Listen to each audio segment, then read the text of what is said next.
Lam.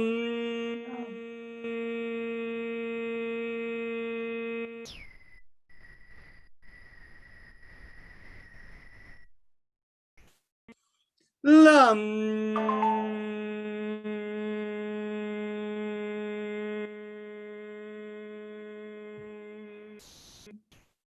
Lam.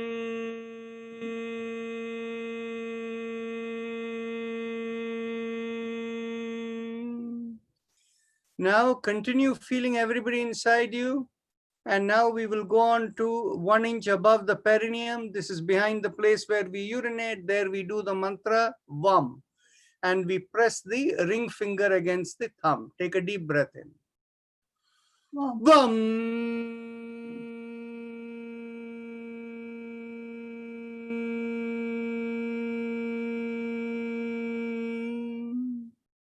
Vam. Vam.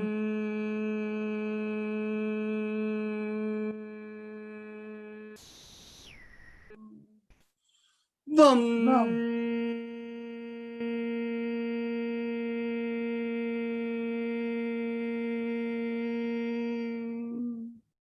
Vam.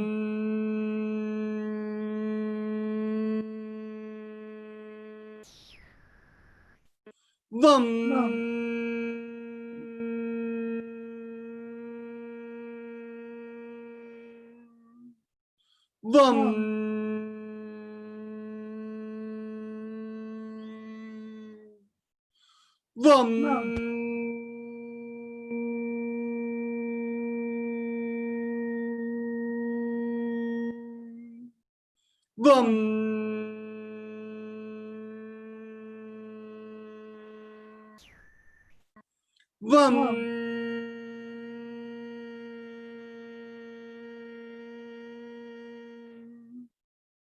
Vam. Vam.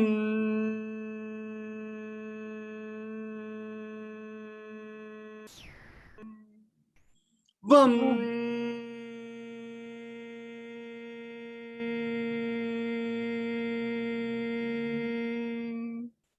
Vam.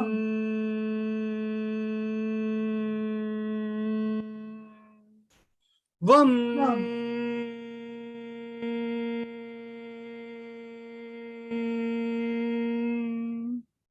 Vam. Vam.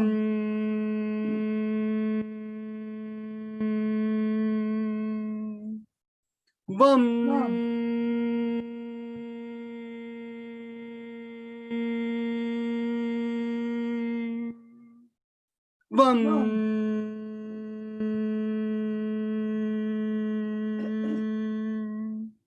Vam.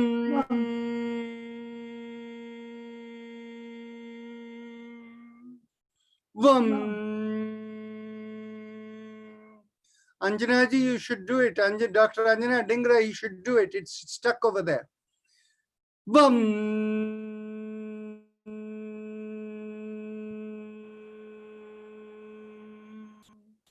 Vam.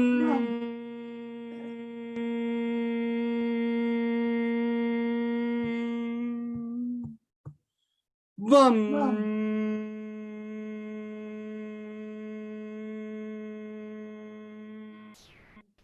Vam.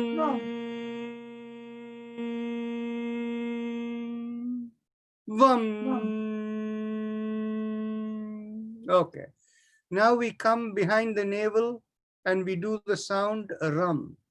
And again, think of everybody inside you. And now when we do Ram, middle finger to the thumb. Take a deep breath in. Ram.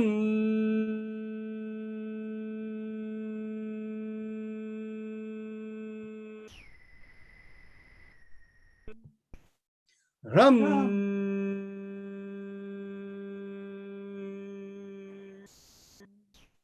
Ram.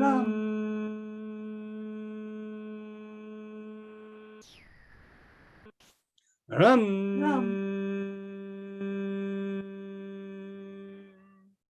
Ram.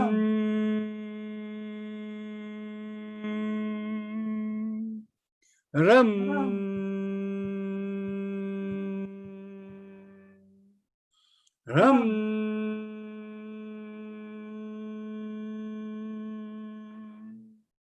Ram.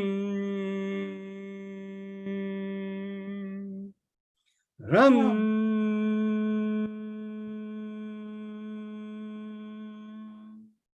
Ram. Ram.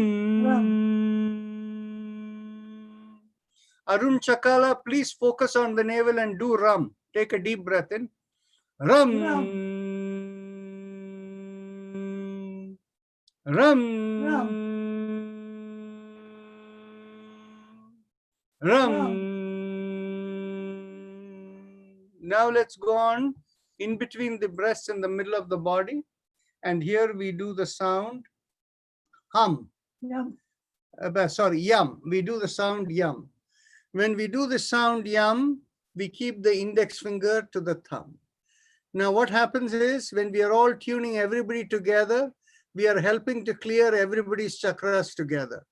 If any one person decides they are going to do nothing, then in which case that chakra stays blocked. So please make sure you say the mantra verbally, all of you together. So we will do yum, take a deep breath in.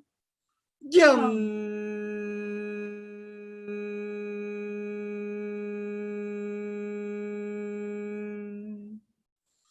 Yum.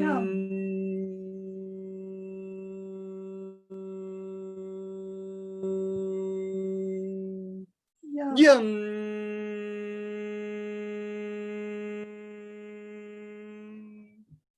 Yum.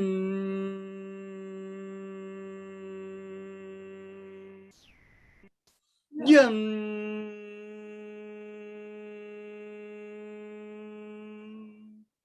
Yum. Yum.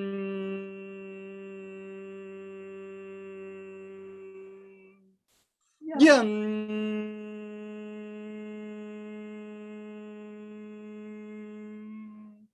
Yum.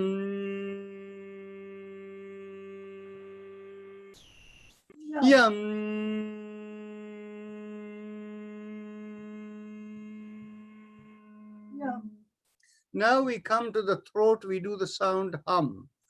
And here we keep the thumbs up, loose fist. Let's go take a deep breath in. Hum.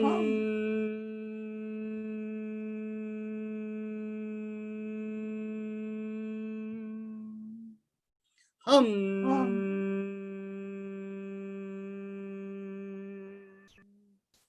Hum.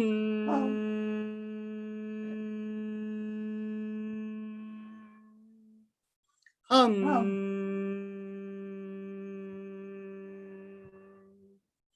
Hum.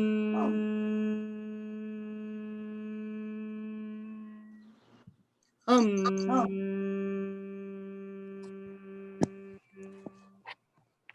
Hum.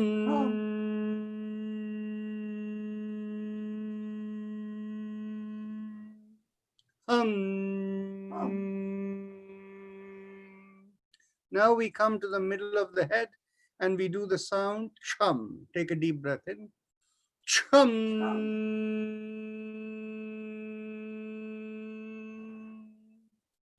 Chum. Chum. Bring the awareness to the top of the head and we do the sound Om. Take a deep breath in and thumbs up. Om.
Now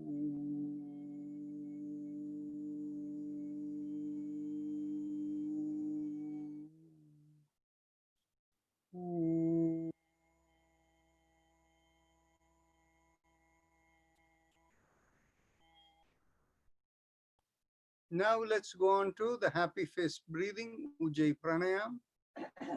And those of you who know, please continue. And others, close your eyes and observe your throat. Keeping the eyes closed, make a big smile. And then focusing on that stretch in the throat. When you feel the big smile, you'll feel the stretch in the throat, focusing there. Inhale and exhale slowly and feel like the air is dragging over there as you inhale and exhale. And that will give you the vagus stimulation, which is the objective of Ujjayi Pranayama. Let's continue.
Mukta Hendi, don't raise your head when you breathe in. If you do that, you will lose the effectiveness. Keep the head still and feel the stretch in the throat. And Mr. Hendi also needs to make a bigger effort to feel the stretch.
Now let's go on to do the mantra.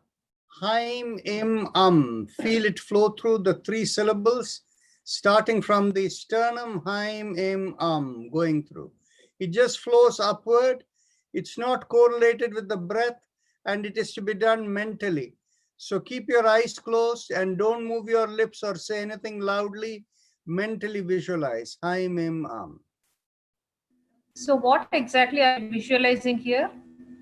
You're simply visualizing a flow, something moving up from the sternum, up through the top of the head and going outside the body.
Now let's go on to the next exercise.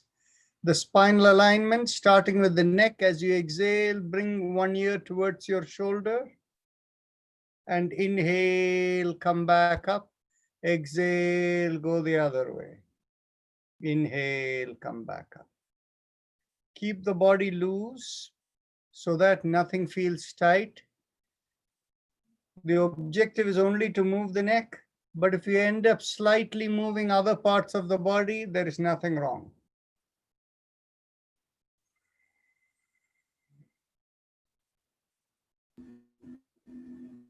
I have spondylosis issue. Is it okay if I do this? Okay, but the part is, it will not hurt you, but you don't have any pain at this time, right? No. Yeah, you can continue doing, no problem.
In all these exercises, we do only as much as we can.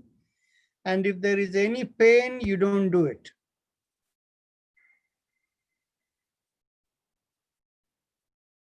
And I'll remind again, in yoga, it is all no pain and only gain. The slower you do, the better. And the concept, as we have said before, is to stimulate the communication, which is electromagnetic in nature, and in the yogic system, we call it a stimulation of the nadis.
Okay.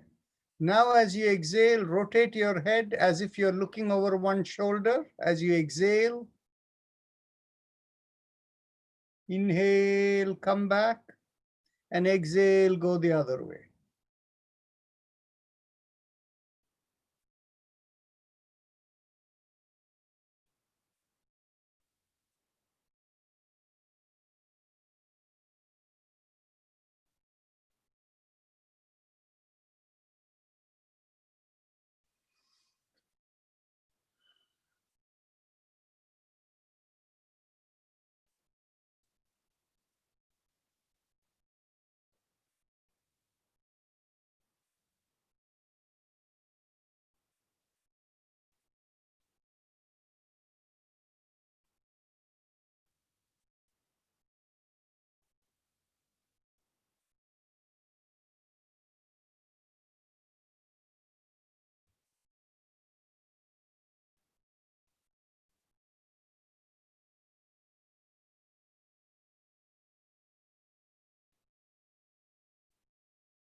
Now let's go on to the next exercise. Inhale, take the head back. Exhale, chin towards the chest.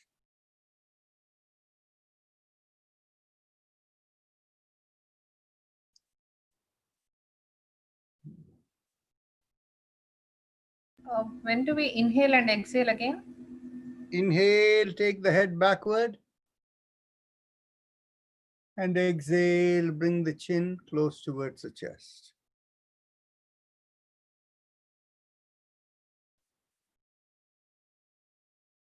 Some of the question answers I'm getting from a lot of people is about whatever pain or other sensory things they're feeling.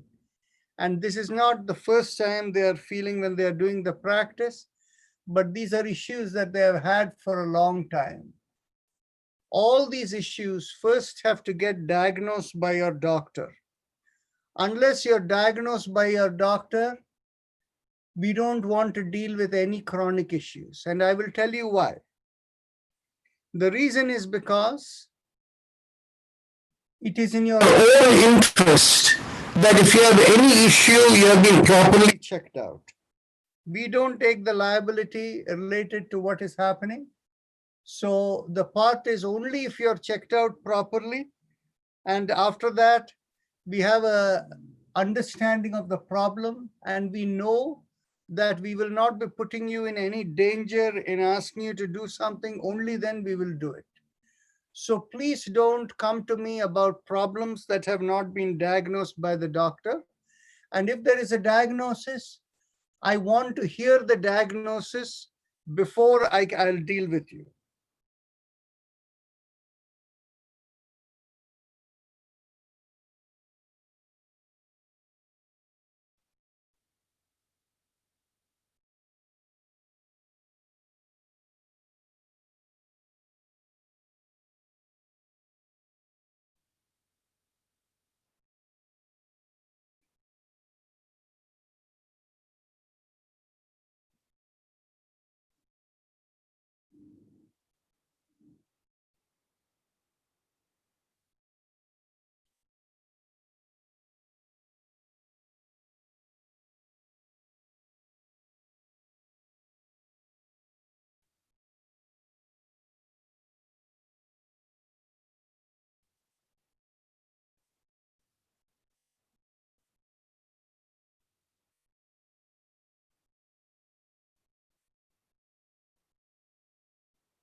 When you exhale and bring your chin to the chest, we will begin 360-degree rotation.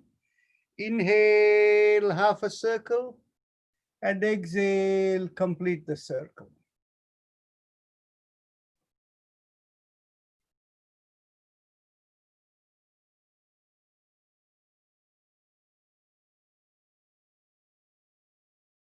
You're going in one direction only.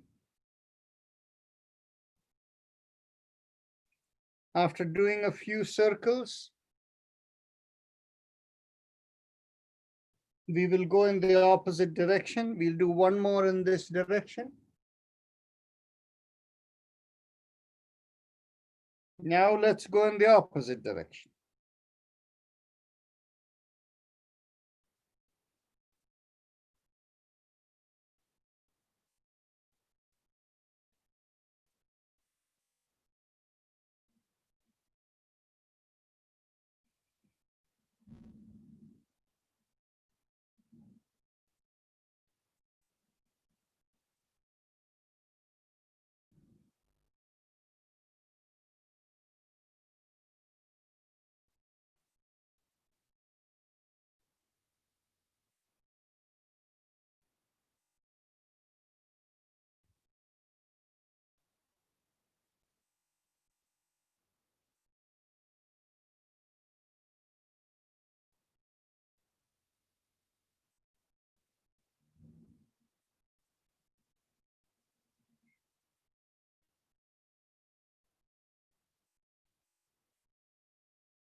Okay, now we go on to shoulder exercises.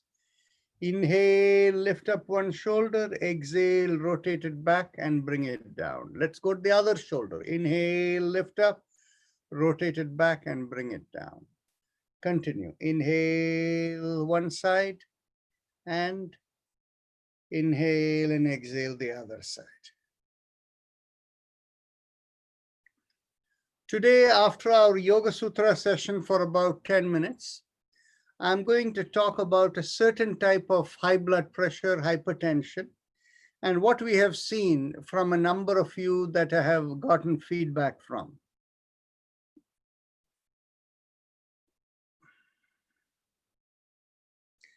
And also a reminder, tomorrow is the weekend session, tomorrow and day after, and we will have that as a little longer sessions. So there won't be any Yoga Sutra discussion over the weekend.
Okay.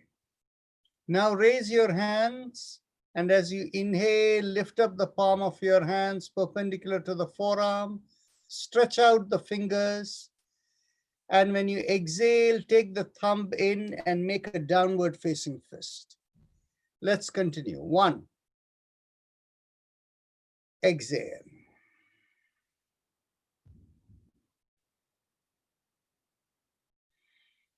Continue in your own speed. Inhale and exhale. Continue.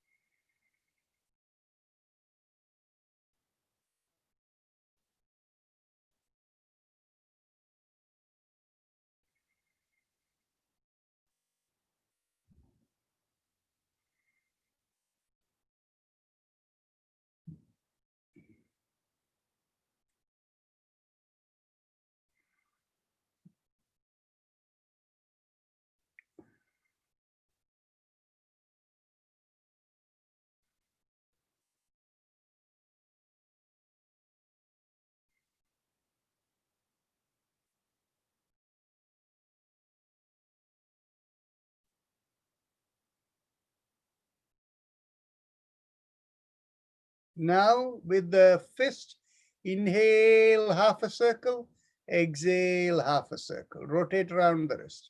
Keep the elbows stretched out. When the elbows are stretched out and you inhale and exhale and make the circle, there are certain muscle groups that work that wouldn't work otherwise.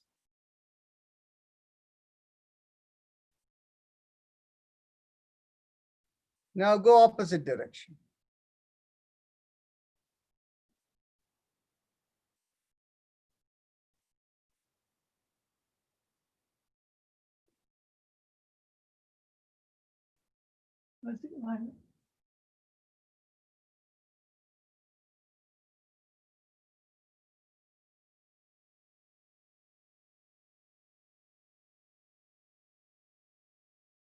Now bring the elbows in line with the shoulders, open out the palm, inhale and exhale.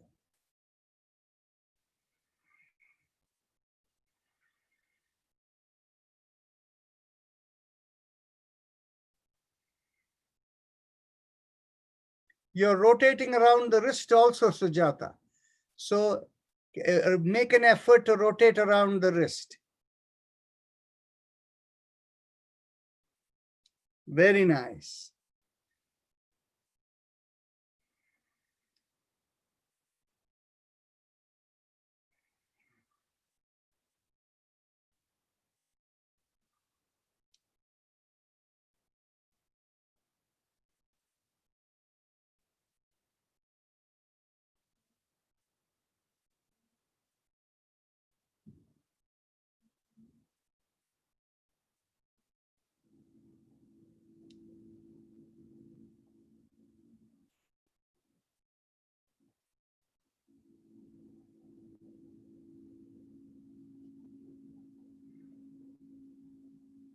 Let's go backward.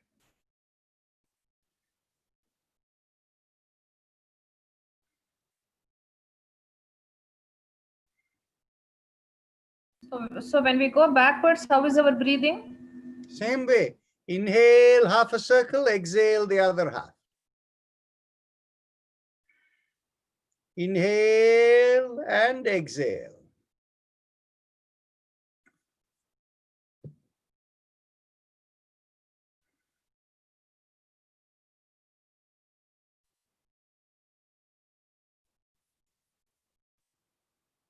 Okay.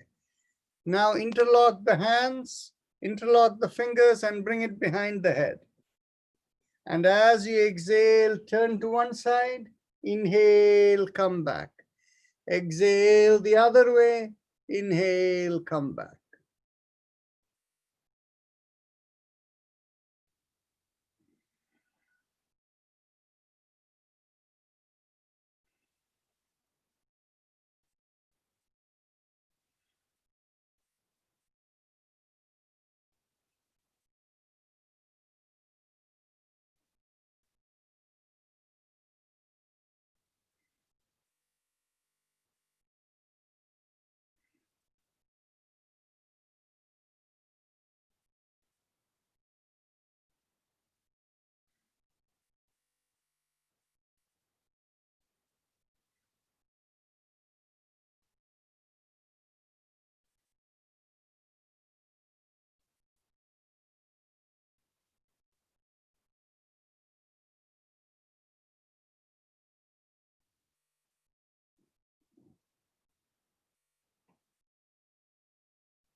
Okay. Now we do both shoulders together, rotation. Inhale, lift up both shoulders, exhale, rotate it and bring it down. Rotate backward.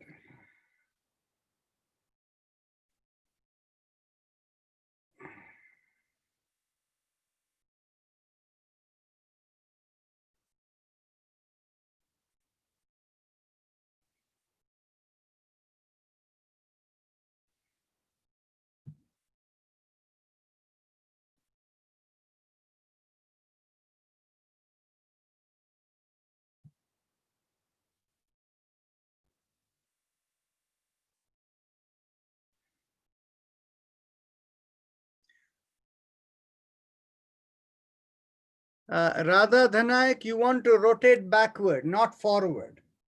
Inhale, lift, rotate backward. That is right.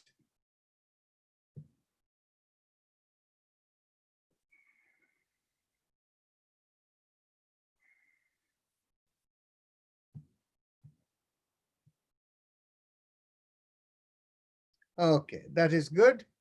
Now we will, you cross one hand over the opposite knee, take the other hand behind and twist as you exhale. Inhale, come forward, exhale, cross the other hand and turn the other way. Exhale, turn one side, inhale the other way and exhale the other way.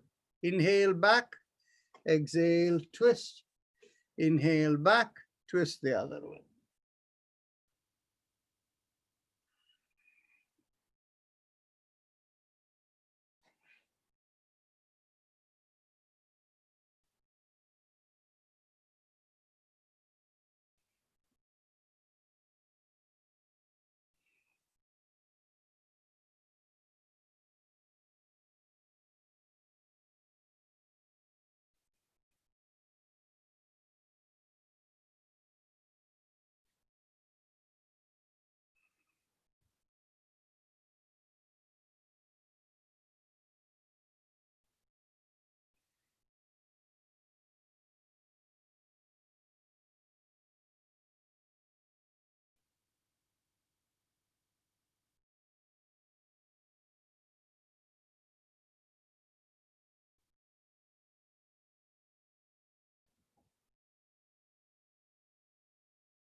Okay.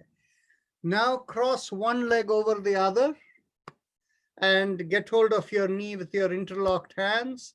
And as you exhale, you not only pull in, but you also pull it in the opposite direction. And when you pull it in, turn your head to the same direction as the knee you're holding. You will feel a stretch, not only in the lower part of the spine, but from the neck to the other side of the mid back, you will feel a stretch, cross stretch. Inhale, release, and exhale, pull and turn. In fact, just pull and turn and keep it over there, and inhale and exhale 5 breaths.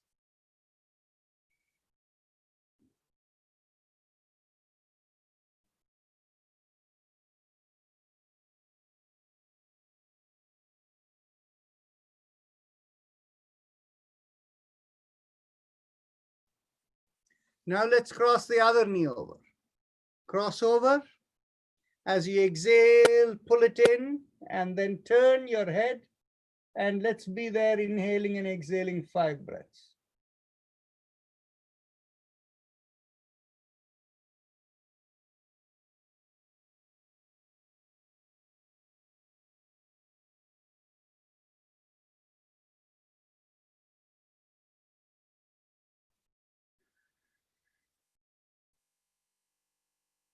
Now release. Now we are ready for our deep breathing, our Bhastrika Pranayam. For people who are new, you want to keep your hand on your abdominal area and feel the motion. As you exhale, the abdominal area going in and inhale coming out. The full motion is when you inhale, you feel the abdominal area coming out, then the chest expands and the shoulder pulls back, and exhale, everything relaxes. Now, assume that if anybody has a question, they will ask me. So since most people know, or I think all of you know how to do it, let's proceed further. And for those of you who want to do it with your hand on the abdominal area, feel free to do that. For those of you who are comfortable using the loose fist with elbows by the side, you can do that. Let's go. 1. Exhale. 2. Inhale. Exhale. 3. Exhale. 4. Exhale. 5. Exhale. 6. Exhale. 7. Exhale. 8. Exhale. 9. Exhale. 10. Exhale. 11. Exhale. 12. Exhale. 13. Exhale. 14. Exhale. 15. Exhale. 16. Exhale. 17. Exhale. 18. Exhale. 19. Exhale. And 20. Exhale. Eyes closed, relax.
Close your eyes and keep it closed. And for a minute or so, we will go into meditation. Have the attitude of letting go. Tell yourself mentally, I give up all ideas and concepts and I care about nothing. And just be an observer of your breath, or you can do your personal mantra.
It is 6:30, and those of you who want to leave can leave.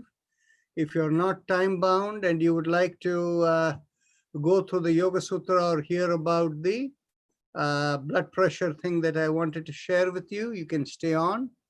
And if you have any questions, please put them in the chat box and I will deal with it after we do the session. Bal Mukund or Srijit, can you put up the Yoga Sutras on the screen? So first, let me, while it's coming on the screen, let me share with you with respect to the blood pressure.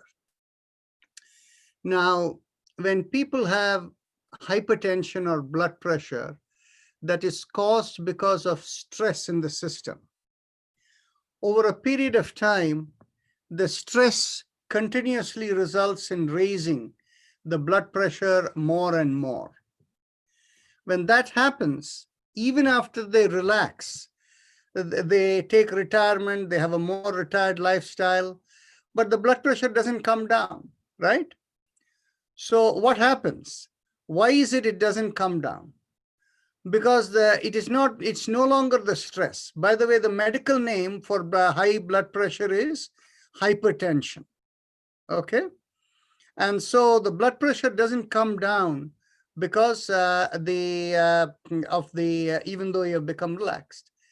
And what we have found now is, for people who have learned to relax but the blood pressure is not coming down, the neck exercises that we have been doing have had a very big impact in bringing down the blood pressure. But it is only for one category of blood pressure that is because of stress in the system. Now, what is the nature of that one category of high blood pressure? That nature of that one category of that high blood pressure is your upper number, that is the systolic, is high, but the lower number diastolic is in the normal range. Whenever that is the case, the neck exercises will reduce your blood pressure over a period of 2-3 weeks. If your lower blood pressure systolic is also high, then it is more than simply being stressed and unable to relax. It has also affected the cardiorespiratory system in a way that needs more intervention. But this one element where simply for people who are taking a relaxed lifestyle and still the blood pressure stays high and only the upper number, not the lower number, the neck exercise, and when you do it very slowly, that itself takes care of it. Okay. So with that as the thought, let's go on to the Yoga Sutras. And I think somebody is ready to put it up on the screen, right? And today we were going to go into Sutra number 12. But again, because we are doing this, I have to remind you of where we started. So on Monday, we went through the origins and the timing of the Yoga Sutras, where and how, the context of it. On Tuesday, we did a full overview of the Yoga Sutras. On Wednesday, we covered Sutras number 1 to 4. And on Thursday, yesterday, we covered Sutra number 5 to 11. And what did Sutra number 1 to, and just from the perspective of the overview, the first chapter is an executive overview or an executive summary of what yoga is all about. And it is meant as a guide to the practitioner about going and realizing the nature of existence, what you call as self-realization. So the first 4 sutras gave in a very terse form what is yoga all about. And yoga is all about not getting carried away by the activation of who you are. You're a bundle of programs and the programs activate. If you associate yourself with the activation, that's where you are, but that's not your true self. When you have the ability to be a pure observer of your activation and not let it affect whoever you are inside, that's when you're in the state of yoga.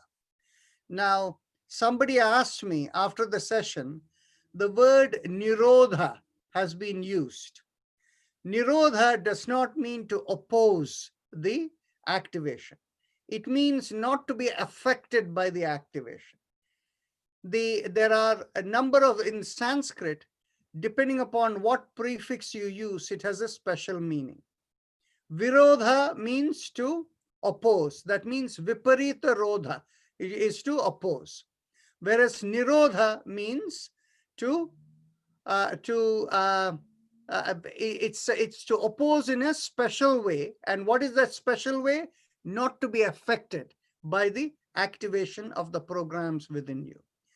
So what is the nature of the activations was discussed in Sutra number 5 to 11. The five types of activation were described over here. And pretty much all of them relate to a memory-based interaction of the mind. Whereas on the other hand, one of them is the that relates to sleep. When you're in deep sleep, the Yoga Sutra says you have an activation. And what kind of activation? Well, in deep sleep, we say that we connect into the cosmos. But in sleep also, you see dreams. That is also an activation. And your body's heart, respiratory system, all of them are running still. Even your digestive system is maybe working. And then, of course, in the case of deep sleep, how do you kind of treat the deep sleep? By being a pure observer, you don't interfere with it. There is a very important idea over here. When you feel sleepy, you should sleep. If you don't sleep, then in which case you're trying to fight the program activation within you. And what happens is if you sleep and you're unaffected, you're not reacting to it. When you don't react to the sleep, you'll fall asleep. When you're trying to fight the sleep, then in which case you're trying to control the sensations within. Then you don't realize your true nature. So that is how yoga explains how the activation is and how we react and how we learn to be who we are. Now let's go to Sutra number 12, beginning today. Abhyasa vairagyabhyam tat nirodha. The abhyasa means regular practice. Vairagya means being unaffected, dispassionate, being a pure observer. That is the nature of vairagya, not being affected. So when you practice with regularity, daily practice regular, and you do it with an attitude of a pure observer, unaffected by anything, both of them together, then tat nirodha means, tat means the 5 vrittis or the 5 activations, you're able to be unaffected by them. Nirodha. Tatra sthitau yatna abhyasa. So now he is going to define what exactly is abhyas or practice, regular practice. Actually, in the next 2 sutras, 13 and 14. In 13, he says, there, sthitau means being established in. The yatnaha is effort, is abhyasa. So there being established and with a little bit of effort, that is what is practice. Now, here he clearly says there is a role for effort. So yes, in order to begin your yoga practices, you need to put an effort. Later on in chapter 2, he is going to tell you every effort should be light. In the sense, you don't push yourself. In order to develop discipline, you have to have an effort. But on the other hand, if you bring yourself strongly, you'll push yourself too hard and go against what your capacity and what your inner guidance is telling you. Then the next sutra describing the nature of abhyasa is, the regular practice is, sa tu dirgha kala nairantariya satkara sevito dridha bhumihi. Dridha bhumihi means to be established in that nature or whatever is the experience. That is the concept, fully well established there. And how does that happen? It happens by dirgha kala. Dirgha kala means for a long time. Nairantarya means, it comes from the word nirantar, means to do unbroken for a long time. Satkara sevito. Actually, that simply means with a positive state of mind. Then you become established in the regular practice. Now for this group, many of you who have been coming daily for a period of several weeks now, you have experienced the deep peace within, where now you're finding you're being less affected by things around you. You can already relate what it is saying. While we are doing this practice, we are just being a pure observer as we are doing this, keeping our internal awareness. And after many weeks of regular practice, you can see how it has transformed you. You have heard from many of you around over here how it has changed their lives. Then sutra number 15 comes to Drashta Anushravika Vishaya Vitrishnasya Vashikara Samya Vairagyam. This sutra number 15 and 16 is going to tell you what is the nature of being a dispassionate observer or vairagya. It is saying, drashta means whatever you have seen. Anushravika, whatever you're hearing. Vishaya is subject matter. Vitrishnasya, for all of these, Trishna means to have craving. Vitrishna means having no craving, no attraction whatsoever towards whatever you see, hear in any subject matter. And when you're unaffected, you have no attraction to any of these, you are kind of vashikara, means that which holds you, or that nature of how you're being held within, that nature is what is called vairagya, or this being a dispassionate observer. And that is what has been described as vashikara samjna. Vashikara means what holds you.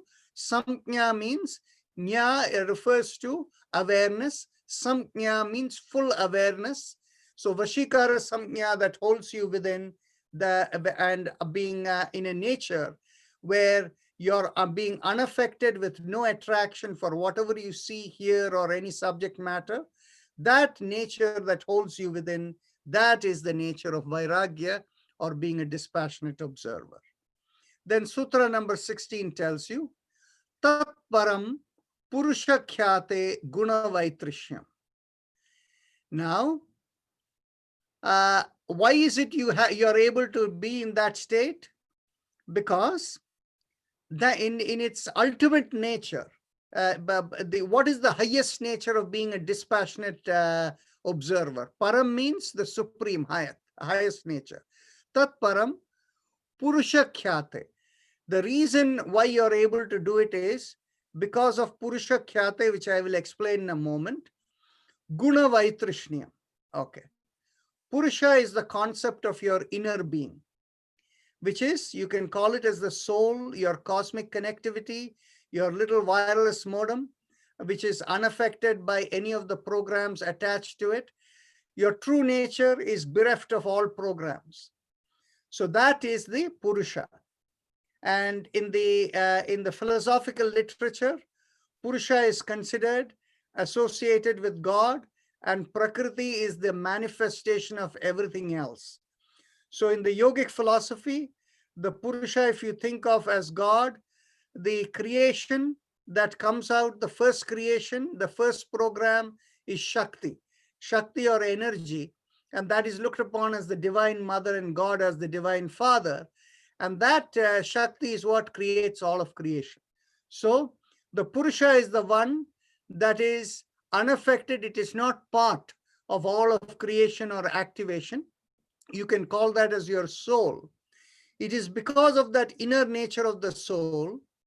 Guna vaitrishniyam. Guna means activation of vibrations within. There are three types of vibrations that can activate within you. You can be in a sluggish mode, which means there is nothing much happening, lethargy. There is not much vibrations moving. The second kind of mode can be highly activated mode. And the third kind of mode is when it is peaceful and stable. Okay. So all of these three natures of movement of vibration is what creates your activation of the system. So when we talk of the activation of the various types of activations, what makes the activations possible is the vibrations within, which are the gunas, the three types of vibrations I described. So it is because of the inner nature of your soul, which is unaffected by anything. That is why in the supreme state of being a dispassionate observer, you're able to be there because of the true nature of the soul and being unaffected by the flow of vibrations. So now let's look at the time. Okay. So should we go on to the next sutra? Let's complete the sutra number 17 so that it will give us a linkage to discuss sutra number 17 to 20 next time. Now, when you are in that dispassionate observer stage and you have reached the ultimate ability to be in that state all the time, you get into a stage where you become fully realized. And what is the nature of the name given fully realized? Samprajnataha. So I'll read the sutra. Vitarka vichara ananda asmita rupa anugamat samprajnataha. So the stage that you realize, that full realization, is Prajna means intuitive awareness. Samprajna means complete intuitive awareness. And you can know everything. How do you reach the state of being that intuitive awareness, reaching everything? It comes from a 4-stage approach. Anugamat means comes from it. It simply comes from there. And where does it come from? Vitarka, Vichara, Ananda, Asmita. Vitarka means to mentally question. Vichara means to contemplate. Ananda means just let go and be a pure observer. And then Asmita means ability to experience. When you have all of these 4 together, from that comes the state of realization of complete wisdom. And this, of course, in later stages, because this is the executive summary of the Yoga Sutra, it is giving you the highest, it is telling you how by being a pure observer, you can reach the highest state of wisdom and knowledge and awareness of existence. So because this is the executive summary, from Sutra 1 to 17, in very quick way, Patanjali has basically completed the executive summary. Okay? But he has not used the word samadhi. And that sampragyata state cannot come without samadhi. Okay? So after giving this introductory overview, he is now, having said this, he's going to qualify the nature of this state in Sutra number 18 to 20. And ifs and buts come over there. And so we will deal with that next session. Okay? So any questions we have on the chat box? Okay.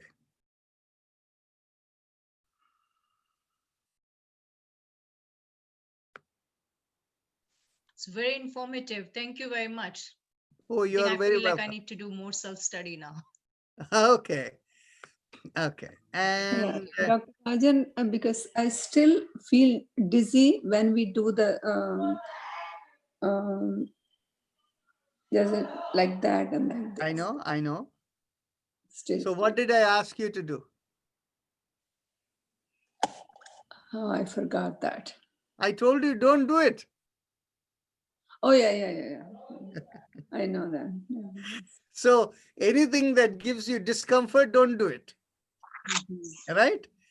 And I have a suspicion what it is. Do you have high blood pressure? Yes. Okay.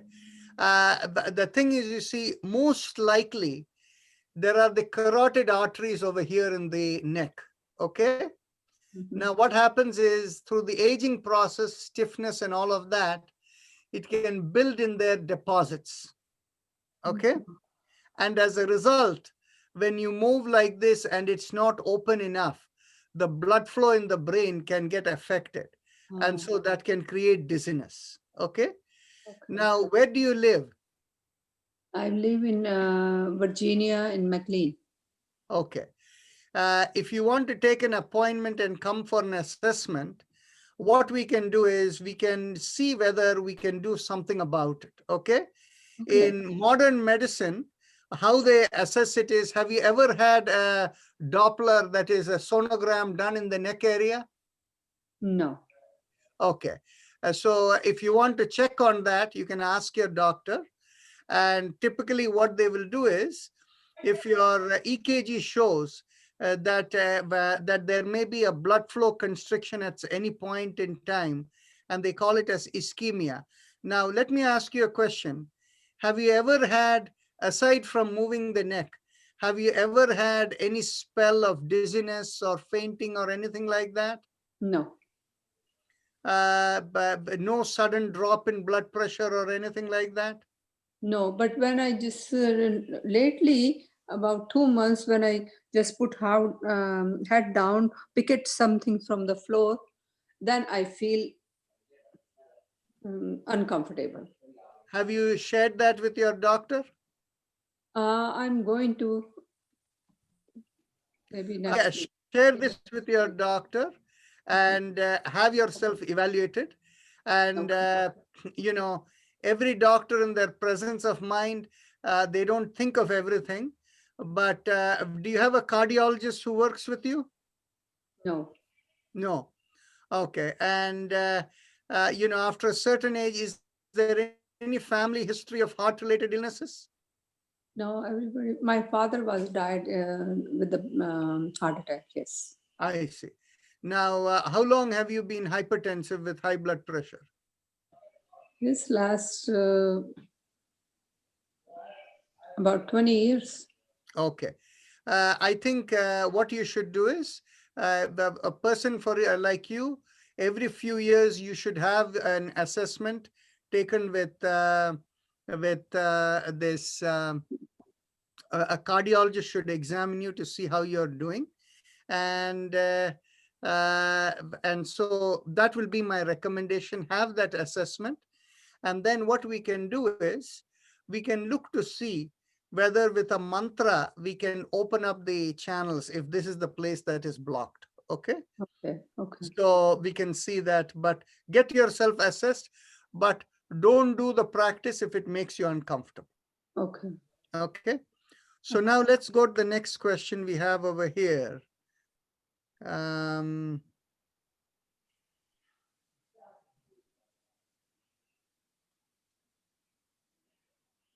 Okay. Somebody asks a question.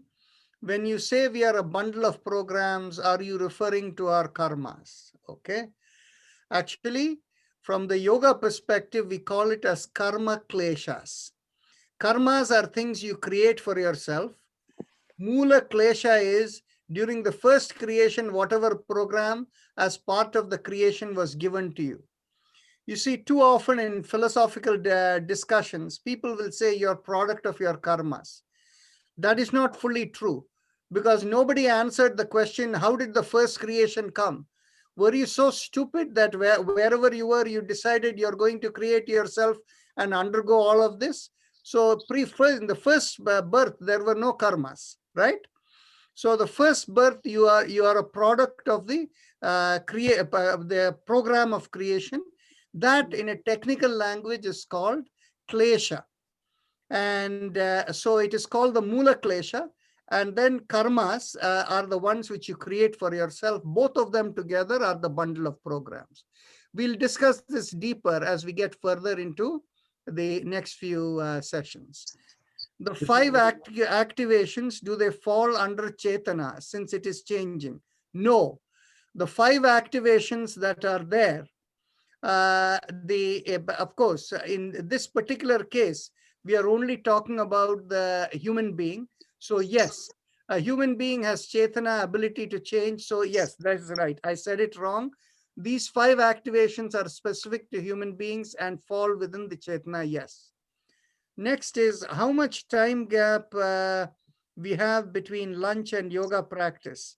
I sometimes see participants eating something seconds before starting yoga class. Okay. So in fact, I have had half a mind to tell people that in the middle of the yoga session, avoid drinking. I see people drinking water and things like that. If you're really thirsty and you cannot avoid, drink warm water, like the warmth with which you drink tea or coffee. So drink that with a little bit of hot water. If you can avoid eating or drinking, it'll be a very good idea. And typically, if you're having a big meal, it should probably be 3 hours before. But on the other hand, if yoga should not be done with hunger either. Okay, so if you're hungry before coming into the session, have a fruit, have some juice, have something, warm or hot to drink. So the thing is basically you're still light within and you're not utilizing your energies for doing heavy duty digestion. So that is the key to it. So again, it's a good idea not to eat during the session, but at the same time, you should not be hungry while doing it. And so a little bit of a fruit or a juice or something to drink, it may be a good idea if you're hungry.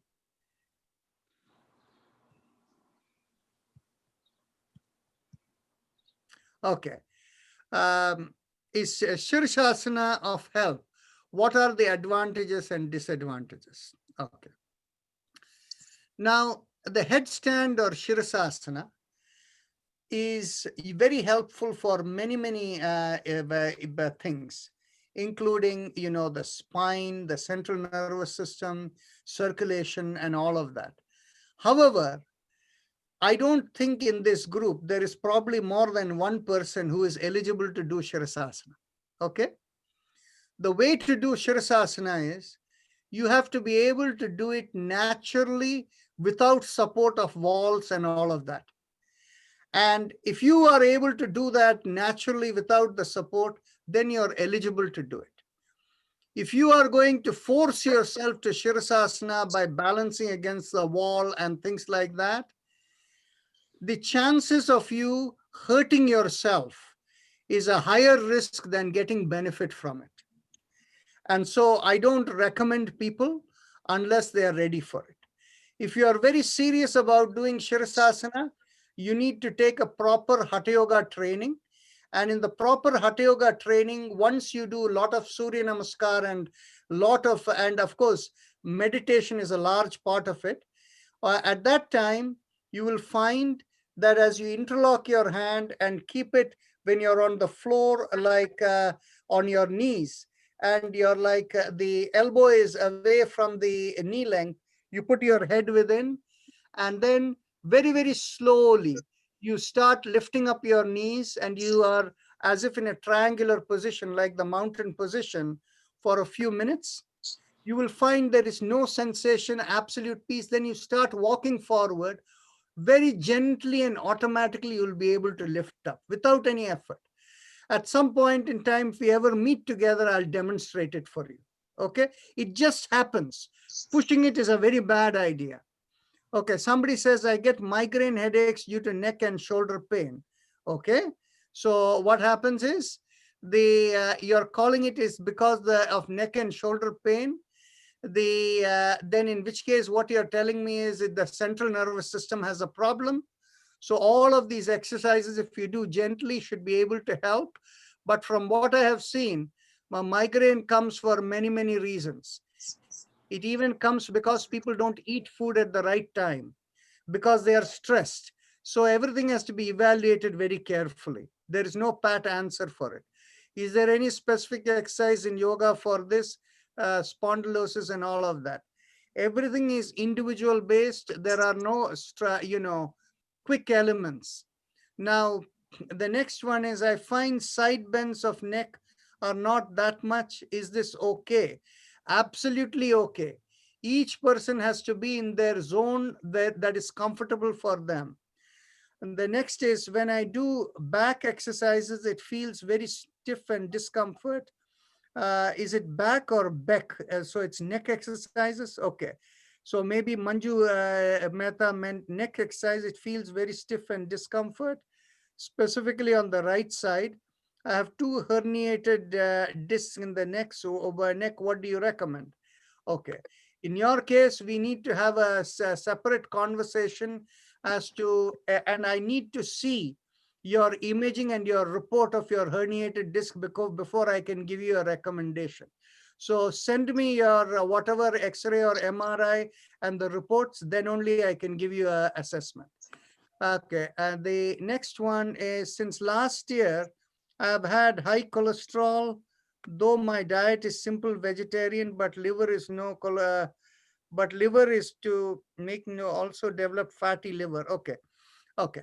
This particular is the last question I'm going to address. Cholesterol is not simply a function of what you eat, and it is the body's reaction to the system. So it has to be addressed specifically for the individual. With that, I will close over here. It's already 2 minutes past 7. So let's finish with one Om. Take a deep breath in. Om.